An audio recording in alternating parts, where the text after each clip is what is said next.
Munchkins and viewers alike, it's me, Munchie, and happy 2020. So I hope you guys are enjoying your new year so far. There is a few things I want to announce that I didn't get to do last year's New Year's Eve that I kind of did on my social platforms of my rescue. And I just kind of want to go over it a little bit here since you guys have been following me along since I became a pet YouTuber again, because I was kind of on and off of being a pet YouTuber throughout my YouTube life. And so I kind of just want to share some information with you guys about my growth, my channel, what I'm doing, what's expected of 2012 from this channel, what's going on, things like that. So let's start at the very beginning. I made YouTube in 2007 when I was still a kid, and I did not take YouTube seriously till 2010 when I started to do kind of like vlog, personality type videos, and I really got into those. And of course around that time I was also dyeing my hair, trading Pokemon cards, doing haul videos, etc., going Goodwill shopping, doing Goodwill hauls. And I didn't really start focusing my channel until maybe 2017 when I wanted to work with animals and I wanted to do more with animals because I had a change in profession and I was around animals all the time. That was kind of like the year that I started working at a pet store, so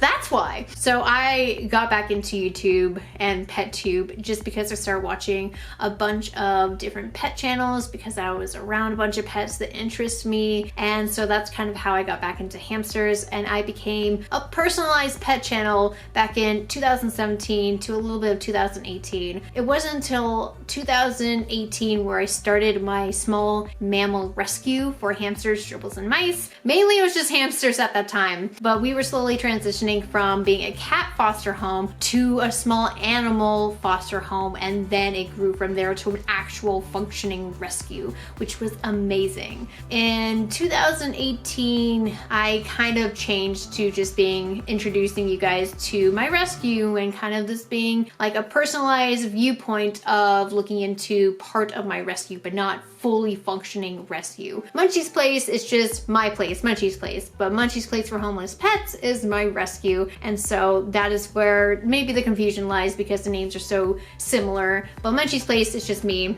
and my personalization to it, my little touch. So just for clarification, for those of you who are confused, YouTube is personalized. It's not mainly all just about my rescue, but I like to talk a lot about my rescue. But this is leading into me talking about my goals for my rescue and what is expected in 2020. Now in 2018, I did a end of year status report. And in 2018, we took in, I believe, 35 animals and we rehomed 22. I really wanted to make sure our numbers were doubled since the previous year. So in 2019, I have some good news for you guys.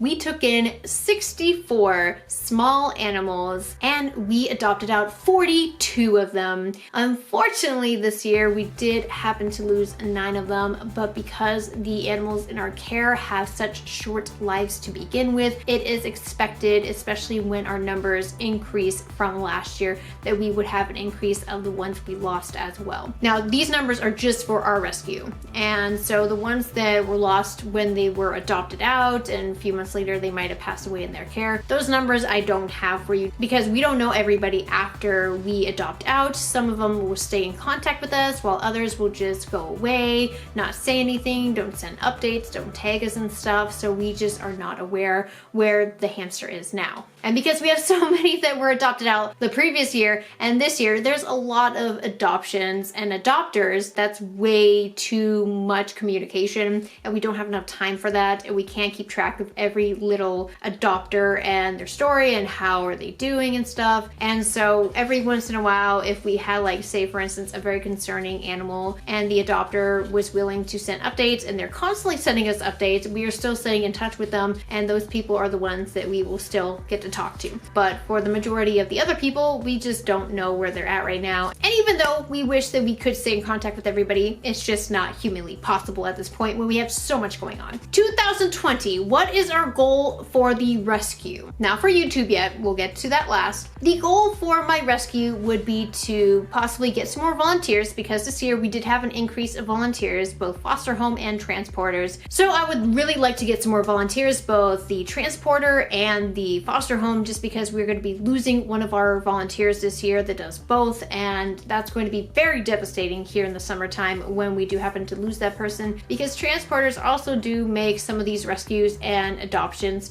possible. Sometimes if we're not able to get to an area, our transporters can help us get the animal to an area or get the animal out of an area. And so we're going to be losing a big chunk of an area very soon here. Well, maybe not that soon, but it's going to hit us like it's very soon. I mean, time will fly by so quickly, and when it happens, we're like, wow, this sucks. But the worst part is you've built up a bond with this volunteer, and this volunteer unfortunately is moving away and moving out of state, and I'm not going to see this person anymore, and I love this person, and it just pains me that I'm not going to see them anymore. But I will be in constant communication with them, I assure you, because they remind me a lot of myself. We both share similar passions, and we both love helping out small animals, and so I think that we would stay good friends even after my volunteer leaves. So I guess maybe make more volunteer friends in the future is my goal for the rescue. So my goal for next year for adoptions, even though it's 42 this year and last year it was 22, I want to go 70. I kind of want a goal of 70, but I know that maybe that won't be possible. There's a lot of things going on in my life, and a lot of that has to do with family, and family that might not be around for too long. And so I don't know if I am going to be as efficient as I have been in 2019. So I want to say, I don't want to set my marks too high, but I want at least 60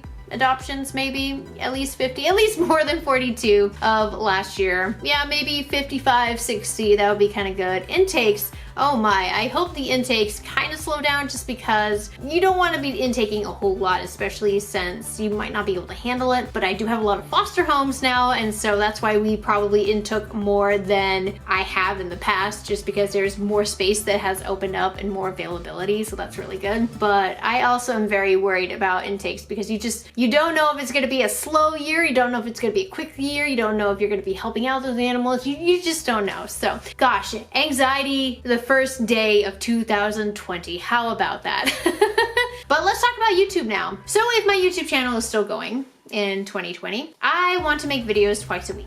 I think twice a week would be a good start to getting back into the routine I used to have in 2018, because in 2019 I just went to one video a week, and sometimes I just couldn't get through one video a week because I was so stressed or something was going on. I want to plan better. I want to declutter my stuff. I used to collect a bunch of Disney stuff, and I think I'm just gonna focus on the pets and what matters. I'm thinking of just getting rid of a bunch of things, and I might regret them because, you know, they're things that I've had for such a long time, and I thought I was going to build up a Disney collection, but I'm not.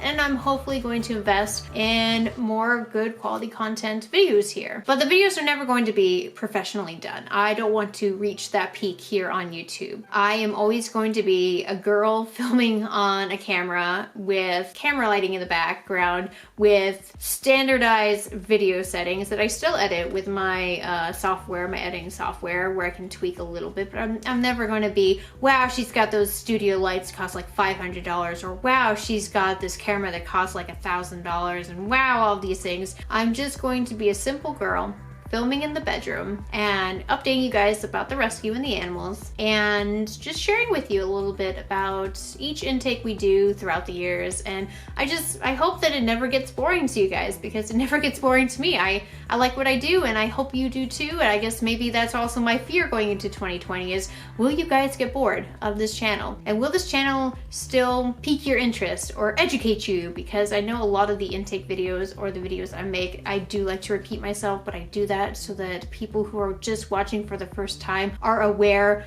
of why these things are like that and why I don't like this. And I guess that's what I hope for. I hope that my channel in 2020 will be entertaining, will still go places while still maintaining kind of like the same stuff, just having maybe some more twice a week instead of once a week, and just having stuff planned and done and not having to worry so much. So yeah, I hope you guys enjoyed the little vlog today about 2020, what to expect, a little bit more about me and my background and the rescue and what the rescue has accomplished, because the rescue is my little baby and I really love my little baby baby, and I love what my baby has turned into, and I hope nothing but the best for the rescue and the people who are a part of it. So thank you guys so much, and if you liked today's video, hit like, comment down below with your New Year's resolutions or anything that I personally mentioned in this video that we can probably talk about. And if you're new here and would like to become a part of the Munchkin family, please subscribe. And I'll see you around in 2020. Bye!